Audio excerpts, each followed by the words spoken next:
Hoje eu gostaria de meditar com os irmãos, já em algum texto que nós meditamos aqui há algum tempo, lá na segunda carta do apóstolo Paulo aos Coríntios, capítulo 5. Faremos a leitura do verso 14 até o verso 17. Embora nós vamos usar outros textos, mas esse vai ser a nossa referência. E eu quero falar sobre o amor de Cristo por nós. Segunda carta do apóstolo Paulo aos Coríntios, capítulo 5, a partir do verso 14 até o verso 17. Diz assim: Pois o amor de Cristo nos constrange, julgando nós isto: um morreu por todos, logo todos morreram. Ele morreu por todos, para que os que vivem não vivam mais para si mesmos, mas para aquele que por eles morreu e ressuscitou. Assim que nós daqui por diante ninguém conhecemos segundo a carne. E se antes conhecemos a Cristo segundo a carne, já agora não conhecemos deste modo. E assim, se alguém está em Cristo, é nova criatura ou nova criação. As coisas antigas já passaram e eis que se fizeram novas. Que Deus nos abençoe. Meus irmãos, uma das necessidades, ou a principal necessidade de um ser humano, seja homem, seja mulher, seja a pessoa mais dura ou a pessoa mais, vamos dizer assim, mais sensível, a grande necessidade que nós temos é de amor, de ser amados. Nós temos que lembrar que todas as nossas atitudes, elas estão muitas vezes ligadas a isso, a necessidade de que sejamos amados. E isso é assim e sempre será porque nós fomos criados com essa característica. Não tem jeito de fugir disso. Por mais que eu tente anular isso, por mais que eu tente e sufocar isso em meu coração, nós necessitamos de ser amados. Então, esse é um ponto que não tem como fugir dele. E também é assim porque a Bíblia nos ensina que nós somos criados à imagem e semelhança de Deus. Deus não tem necessidade de ser amado porque Ele é a fonte do amor. Mas nós temos necessidade porque nós somos criados da fonte. Então, nós precisamos e nós necessitamos e carecemos do amor. Agora, esse amor também é um amor que precisa ser manifestado. Ele tem que ser, as qualidades dele devem ser demonstradas. Então, nós queremos ser amados, e não é por qualquer tipo de amor. Nós queremos ser amados por um amor que seja concreto, verdadeiro, tocável, sentido, experimentado. E há uma necessidade que a pessoa que busca amor, ela quer ver a expressão, a manifestação desse amor. Ela quer entender a qualidade desse amor. Porque hoje nós encontramos aí nas mídias, né, no nosso redor, uma qualidade de amor medíocre. Né? Aquele amor temporário, aquele amor sentimental, aquele amor que, de repente, você fez alguma coisa, ele já não existe mais. E a gente fica correndo atrás de outros, e buscando outros, porque nós queremos algo concreto. Então, também esse amor é um amor que necessita ser revelado, ser manifestado. E a pessoa que é objeto de amor, ela quer ver isso, ela quer experimentar isso, ela quer de alguma forma sentir a profundidade desse amor por ela. Então, também isso é uma grande verdade. Por mais que você tente endurecer o seu coração, por mais que você tente sufocar o seu coração, você quer ser amado e amada, e você quer que esse amor seja, de alguma maneira, manifesto, declarado, né, diante de você. Você quer entender a natureza desse amor.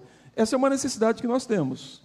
E digo para os irmãos, não tem como nós fugirmos disso.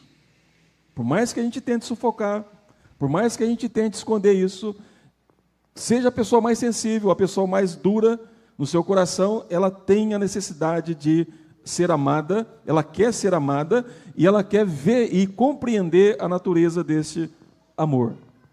Agora, nós temos na Bíblia, irmãos, Deus declarando o seu amor para a igreja, desde sempre. E é interessante que uma outra marca do amor é que o amor verdadeiro, ele, antes de ser manifesto, ele está escondido, ele está em algum lugar, e esse lugar é o coração. Então, observe os irmãos que Deus, ele se declarou para a sua igreja. Ele falou como que ele ama a sua igreja, como que ele demonstrou esse amor pela igreja. Então, aquilo que estava no coração de Deus, aquilo que estava oculto, que nenhum ser podia atingir esse coração, o próprio Deus declarou para nós que Ele nos ama e como que Ele nos ama. É só você olhar para as Escrituras e você vai ver isso. Deus se declarando para a sua igreja, para o seu povo, que Ele comprou com o seu próprio sangue. Então, e a igreja, quando olha para isso, quando Paulo fala assim, o amor de Cristo me constrange, é porque quando ele entendeu a intensidade que Cristo o amou, isso provocou em Paulo uma revolução extraordinária. Ou seja, Deus revelou para ele o tanto que o ama. Então isso provocou em Paulo algo, vamos dizer assim, uma revolução extraordinária. Então vamos olhar para o texto aqui e vamos entender isso aqui, esse amor que Cristo demonstrou por mim, demonstrou por você e por todos aqueles que ele morreu. Então Paulo começa, ele vai no verso de número 14, ele diz assim, pois o amor de Cristo nos constrange, julgando nós isto, um morreu por todos, logo todos morreram. Primeiramente, o apóstolo Paulo mostra que esse amor que Cristo teve por ele e pela igreja é um amor pleno. E o que significa um amor pleno? Ou seja, Cristo nos amou na totalidade infinita de amar, em todos os sentidos. Então, quando Paulo diz que o amor de Cristo nos constrange, não é só que Cristo nos amou por causa de algumas coisas ou em algumas partes. Ele está mostrando aqui a plenitude deste amor. E quando nós olhamos para as Escrituras Sagradas que falam sobre esse amor, ele vai mostrar então como que nós temos que entender esse amor que Cristo nos amou. Por exemplo, eu chamo a atenção dos irmãos lá para Jeremias, capítulo de número 31 e versículo de número 3, veja o que o que Jeremias diz aí. Jeremias, capítulo 31, verso de número 3, ele diz assim, de longe se me deixou ver o Senhor dizendo, com amor eterno eu te amei, por isso com benignidade te atraí. Vamos entender esse texto aqui. Veja que Deus está se declarando para o seu povo. Ele diz para o seu povo, eu amei vocês com amor eterno. Isso quer dizer que esse amor, meus amados irmãos, é um amor que sempre existiu. Nunca houve uma interrupção nele. Ele amou, de repente deixou de amar e voltou a amar de novo. Não, esse amor que Deus então demonstrou para o seu povo é um amor eterno. E temos que entender a eternidade aqui, não só como ideia de tempo, mas é uma coisa que sempre existiu. Sempre existiu, ou seja, o amor que Deus tem pelo seu povo é um amor que sempre existiu, desde toda a eternidade, e sempre vai existir por toda a eternidade. É verdade que a manifestação desse amor ocorre no tempo, no espaço, mas é importante entender que esse amor que Deus tem pelo seu povo é um amor eterno. Então ele diz, com amor eterno eu te amei. Essa é a característica, essa é a intensidade. Essa é a plenitude desse amor de Deus por nós, pelo seu povo. Ou seja, não houve um tempo ou um período que Deus nunca tenha nos amado. Ele sempre nos amou. Segundo que nós temos aqui então no livro de Jeremias. E é claro que esse amor vai ser manifesto em Cristo. Né? A demonstração dele, a execução dele, a apresentação dele vai ser feita em Cristo. Mas observe que ele diz, eu sempre amei vocês. Não houve um momento na história que Deus não tenha nos amado. Ele sempre nos amou. Então, esse amor que Cristo demonstrou pela igreja é esse amor divino. Um amor que não se acaba. Um amor que ele não teve um começo e não teve um fim. Ou seja, ele sempre existiu pela igreja. Então, você tem que entender assim, que você está aqui hoje como cristão, e você é um cristão porque o Senhor te amou desde toda a eternidade. Não houve um tempo que Ele não tenha te amado em Cristo Jesus. Então, o que Jeremias diz, ele está olhando para o povo que se rebelou contra Deus, mas mesmo assim Deus olha para esse povo e diz: eu amei vocês com amor eterno. Agora, ele usa um outro termo aqui, ele diz: e com benignidade te atraí. A palavra benignidade é a mesma palavra usada para aliança. Para aliança. Ou seja, Deus fez um compromisso com a sua igreja. Ele mesmo fez, soberanamente. Ele fez um compromisso com o seu povo, de amar esse povo, e ele fez esse compromisso fazendo uma aliança. Então, compreenda aqui, os irmãos, o que Deus está fazendo aqui é se colocando agora a serviço desse amor que Ele prometeu dar para a sua igreja, para o seu povo. Então, Deus agora, então, por meio da aliança, Ele está investindo todo o seu poder, toda a sua glória, toda a sua misericórdia e graça e bondade e sabedoria em favor da sua igreja. Eu sei que é estranho falar investimento, né? Porque não, Deus investe, né? Mas é a maneira que a gente tem de entender. Mas o que eu estou tentando passar para os irmãos é isso. Deus agora, Ele se colocou, vamos dizer assim, toda a sua força, toda a sua energia, todo o seu ser, para manifestar e levar a igreja a experimentar desse amor que Ele então se propôs a dar à sua igreja, ao seu povo.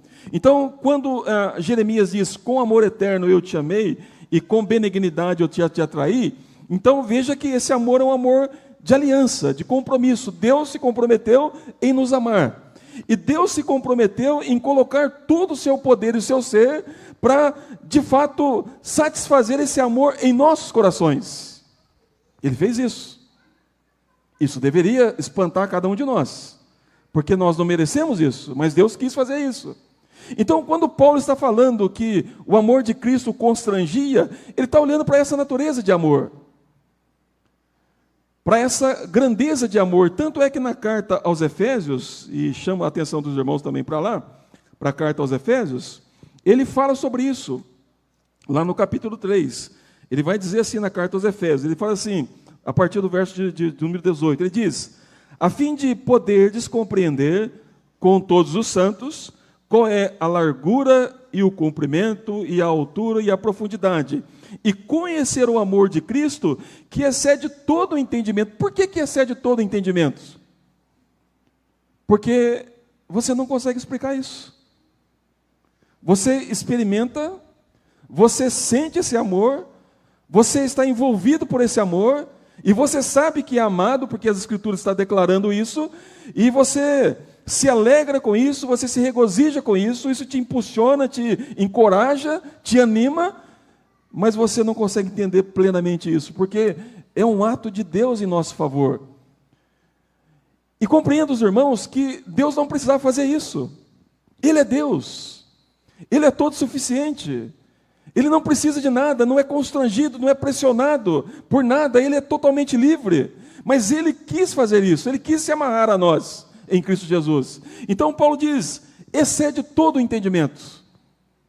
Nós conhecemos isso, nós podemos experimentar disso, mas não conseguimos explicar exaustivamente isso. Então ele diz que, aí Paulo usa as nossas medidas aqui, não é? Ele diz aí, largura, ele diz comprimento, ele diz altura, ele diz profundidade, porque ele quer mostrar que o amor que Cristo demonstrou por nós é um amor pleno, completo.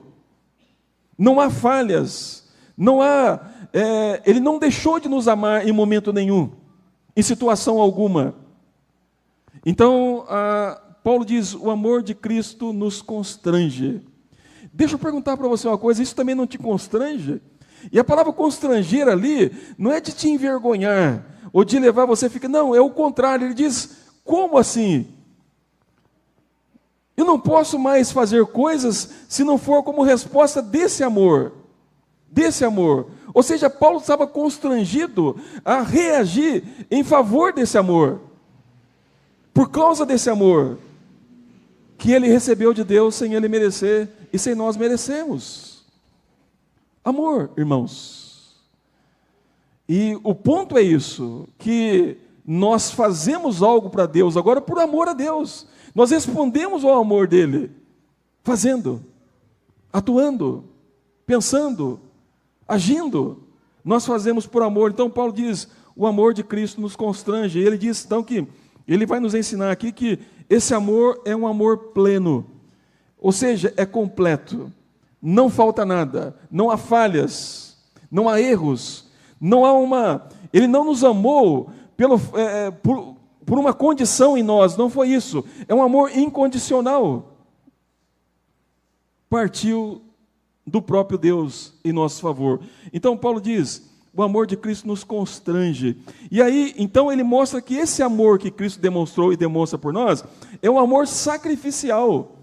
E isso aqui é importantíssimo porque ele diz aí, olha, pois o amor de Cristo nos constrange, julgando nós isto. A palavra julgando aqui é analisando mesmo, é entendendo e buscando compreender isso. Ele diz, um morreu por todos.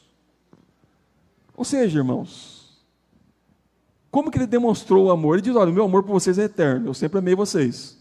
Agora no tempo ele demonstra isso. Como que ele faz? Ele morre. Ele morre. Sacrifício.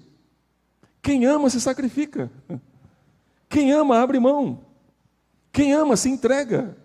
Quem ama se dá. Por isso que em João 3,16 nós temos ali o Pai também declarando o amor dele por nós. Ele diz, porque Deus amou o mundo de tal maneira que deu o seu Filho unigênito, para que todo aquele que nele crê não pereça, mas tenha a vida eterna. É interessante que a palavra dar ali é sacrifício.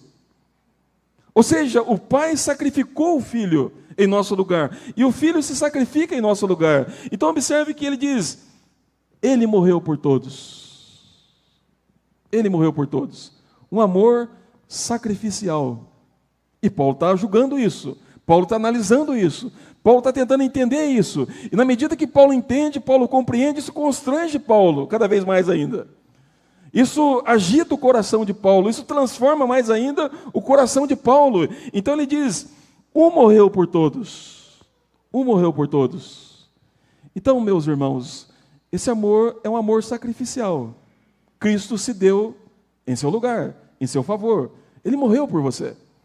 E nós temos que entender que a morte aqui, ou seja, ele se deixou, ou melhor, ele voluntariamente, nós vamos já falar sobre isso, ele permitiu que ele fosse morto em meu lugar e em seu lugar. E nós sabemos qual é a morte que Cristo passou. Nós estamos falando de Páscoa. Eu até falei lá em casa que nós não temos compromisso com a data da Páscoa. Não é mandado a gente comemorar a Páscoa. Nós comemoramos a Páscoa todo mês. A ceia do Senhor é a Páscoa nossa. Nós estamos ali comemorando Páscoa. Né? Então, mas é importante que a gente relembre do que Cristo fez. Isso é importantíssimo para nós. Então, o ponto é que Cristo, ele foi punido em nosso lugar, por causa dos nossos pecados. E um pecado que exigia a morte. Por isso que João Batista diz, eis o Cordeiro de Deus que tira o pecado do mundo. Como que ele tirou o pecado? Ele teve que ser sacrificado. Ele teve que ser imolado. Então, o apóstolo Paulo diz, um morreu por todos. E na primeira carta, né, de Paulo aos Coríntios, quando ele prega o evangelho lá, ele diz assim, irmãos, venho lembrar-vos do evangelho que vos anunciei, o qual recebeste, no qual ainda perseverais, porque por ele também sois salvos, se retiverdes a palavra, tal como vô-la preguei, a menos que tenhais crido em vão. Antes de tudo, vos entreguei o que também recebi, que Cristo morreu pelos nossos pecados segundo as Escrituras. Ou seja, que evangelho que Paulo pregou em Coríntios? Ele diz, olha, eu vim pregar para vocês aquilo que as Escrituras, o Antigo Testamento anunciou. Cristo morreu pelos nossos pecados segundo as Escrituras. E o que ele está citando aqui, Isaías 53. Veja o sofrimento que ele passou. Mas ele fez isso de maneira sacrificial. Porque quem ama, se sacrifica. É simples assim. E é esse tipo de amor que nós queremos ver. É esse tipo de amor que nós queremos experimentar. É esse tipo de amor que nós queremos entender, um amor que se sacrifica, porque quando alguém que é amado ou amada, ele entende que a outra parte se sacrifica por causa dela, é um amor que você não questiona mais, que você não tem mais dúvidas, você tem certeza e segurança. Eu sei que me ama, porque aqui, o que foi feito, é o que Paulo fala lá em Romanos. Deus não poupou o seu próprio filho, não nos dará com ele também todas as coisas? Ou seja, então o crente não tem dúvidas que Deus dará outras coisas para ele, porque se o filho que ele amava mais do que tudo, ele entregou em nosso favor, as outras coisas que são secundárias também ele não nos vai dar.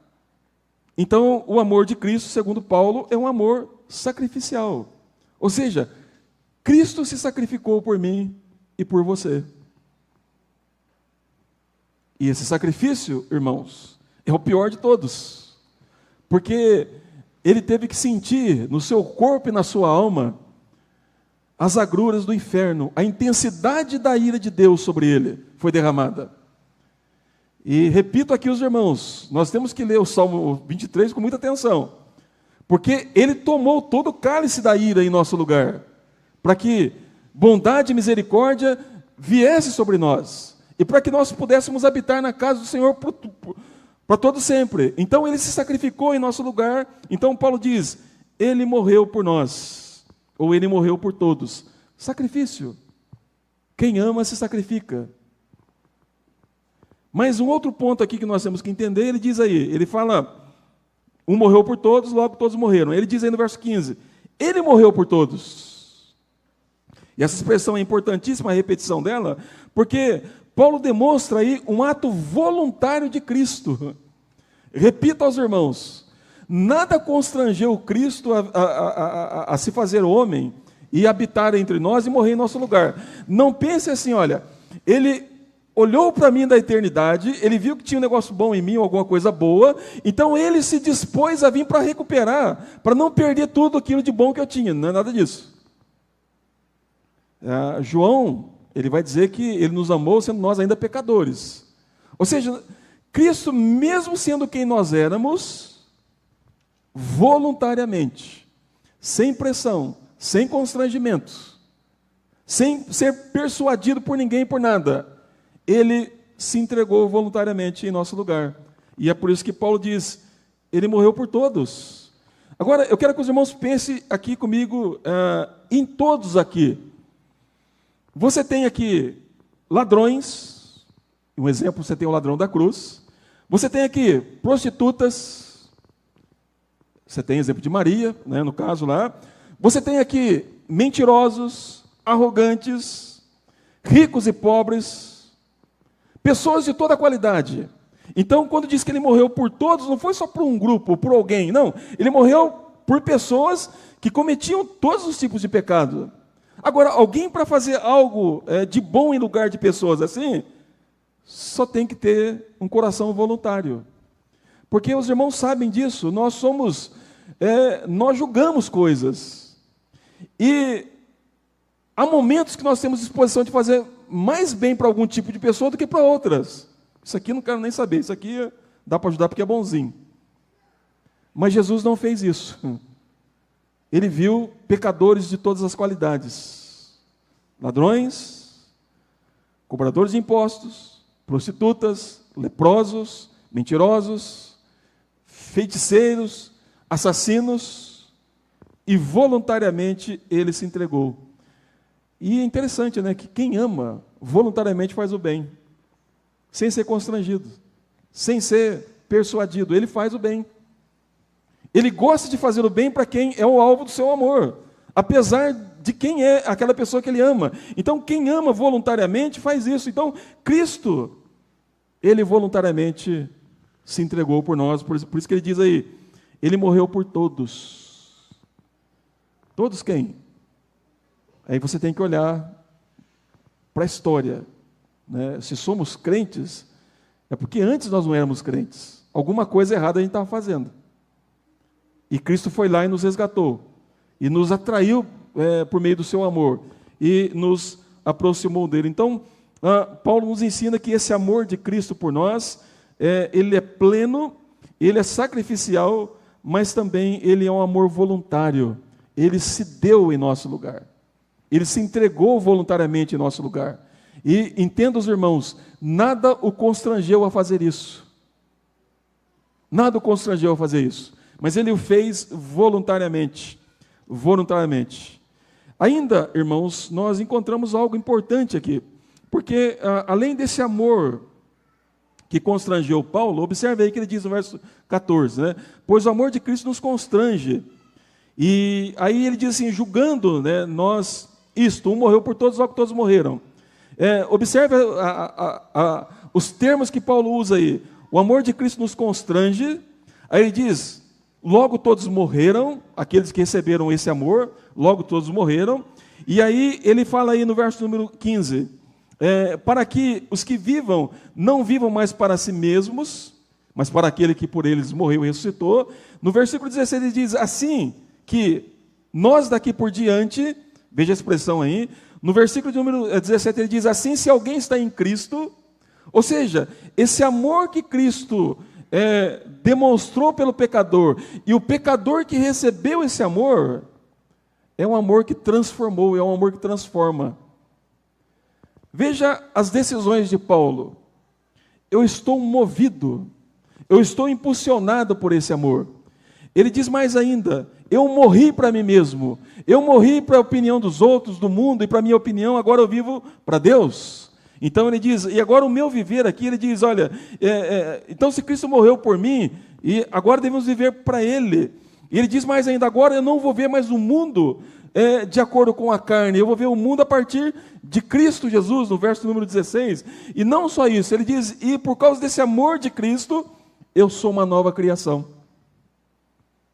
Nova criação é que de fato nós fomos regenerados, transformados, mudados, da água para o vinho, se eu posso dizer isso, por causa da grandeza do amor de Cristo revelado em nosso favor. Então, o amor de Cristo, quando ele atinge o coração de um pecador, esse pecador não fica mais igual ele era antes. Ele é totalmente transformado. Ele vai entender o seguinte, de agora em diante não vivo mais para mim. De agora em diante não vivo mais para o mundo. De agora em diante eu não vou olhar mais o mundo como eu olhava antes de ser convertido. Eu vou olhar agora a luz de Cristo. Por quê? Porque ele diz, uma nova criatura, uma nova criação. Ou seja, foi completamente restaurado e transformado. Então aquele que experimentou o amor de Cristo, e esse amor de Cristo, ele se manifesta em nós de maneira transformadora, conforme Paulo está aqui. Por isso que ele diz, quem está em Cristo agora é nova criação. E as coisas antigas passaram.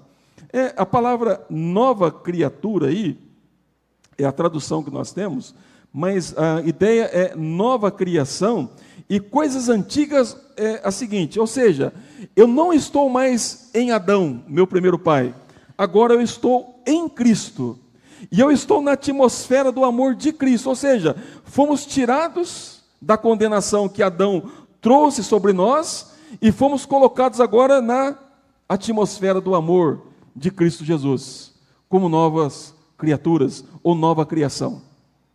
Tenho um novo espírito, eu tenho uma nova vida, uma nova mente. Agora, Cristo, por causa do amor dele, me fez um novo ser nele, eu estou nele agora. Eu estou nele agora. Então, essa é a manifestação do amor dele, é um amor que transforma. E aí no verso número 18, ele vai dizer uma outra característica desse amor. Ele diz, ora, tudo provém de Deus, que nos reconciliou consigo mesmo por meio de Cristo, e nos deu o ministério da reconciliação. Ou seja, esse amor de Cristo é um amor que reconcilia. Vamos pensar numa coisa aqui interessante. Por que Deus, o Pai, não vai nos punir mais?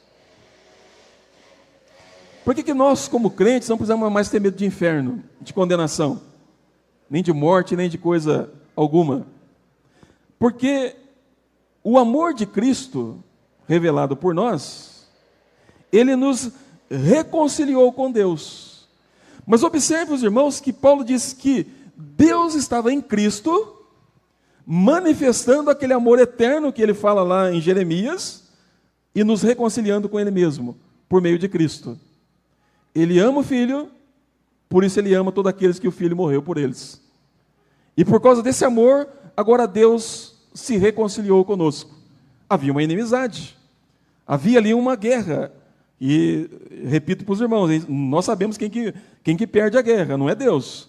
Mas essa guerra foi cancelada, essa inimizade foi cancelada, essa briga que havia foi rompida, foi quebrada, e nós somos unidos a Cristo e unidos a Deus. Ou seja, agora nós estamos reconciliados com Deus. Não há mais inimizade. Por isso que na carta aos Romanos Paulo diz isso: não há mais condenação para quem está em Cristo Jesus. Justificados, pois, mediante a fé, temos paz com Deus. Então observe que é um amor que reconcilia. Quem ama, reconcilia. Isso é interessante. Uma das marcas dos filhos de Deus é essa. Bem-aventurado os pacificadores, porque serão chamados filhos de Deus. Quem é o pacificador? É aquele que reconcilia. Quando nós pregamos o Evangelho, quando nós convocamos pessoas a se arrependerem e se voltarem a Deus, nós estamos fazendo um trabalho de reconciliação. Reconciliando pessoas com Deus, por meio de Cristo Jesus. Então, os pacificadores são aqueles que reconciliam aqueles que estão em inimizade. E essa é uma marca do Filho de Deus. Então, o que está acontecendo aqui? Por meio do amor de Cristo, há reconciliação. E só pode ter reconciliação onde tem amor. Só pode se reconciliar quem ama. Então, observe que o amor de Cristo nos reconciliou com Deus, o Pai, com a divindade. Fomos reconciliados por meio deste amor. Então, amados irmãos, lembrem disso. Cristo te ama plenamente, em todos os sentidos. Esse amor é um amor eterno, que não se acaba nunca. Nada pode interromper esse amor. Mas isso aí não leva a pessoa a querer pecar? Deixa eu dizer uma coisa para você.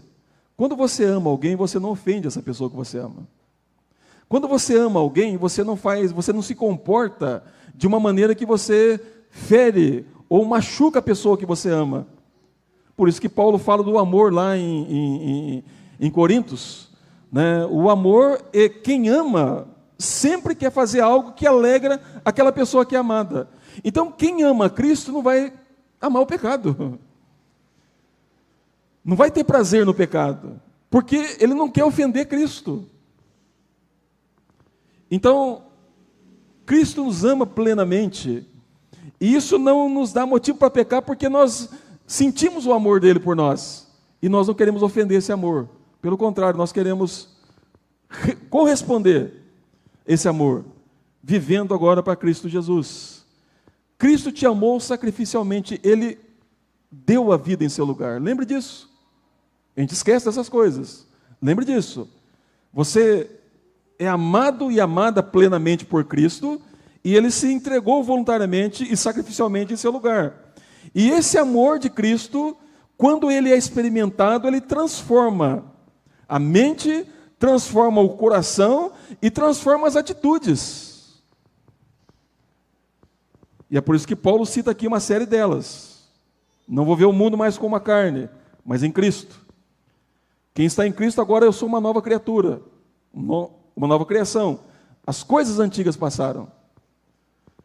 E nos reconcilia com Deus. Nós agora podemos entrar na presença de Deus sem medo. Porque Deus nos recebe com amor. E a demonstração do amor dele foi nos dada em Cristo Jesus. Eu vou terminar, irmãos.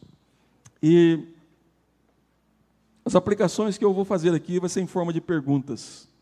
Primeira delas, você compreende esse amor? Você tem experimentado desse amor? Esse amor aqui, irmãos, é um amor que você pode experimentar. Você pode apalpá-lo. É um amor que você pode ter convicção dele. Não é uma coisa intelectual ou só sentimental, não, é uma coisa certa, verdadeira. Você pode tocar nele, você pode experimentar dele. E você pode ter convicções dele. Você tem experimentado disso? Desse amor de Cristo por você? Você tem entendido isso, meu irmão e minha irmã? Como que você responde ou tem respondido esse amor? Como que está a sua vida? É uma vida totalmente entregue a Cristo ou ainda há barreiras?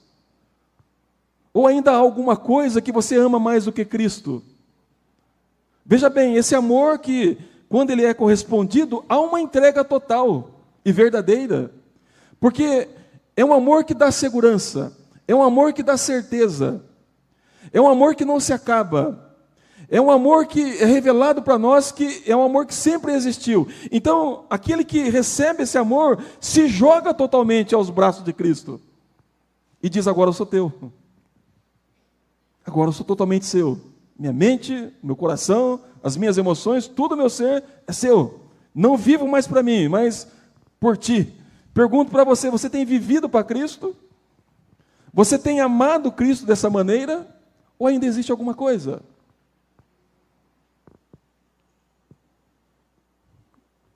E por fim, meus irmãos, esse amor é um amor que deve nos mover a reconciliar outros, ou seja, a pregar o Evangelho para todos.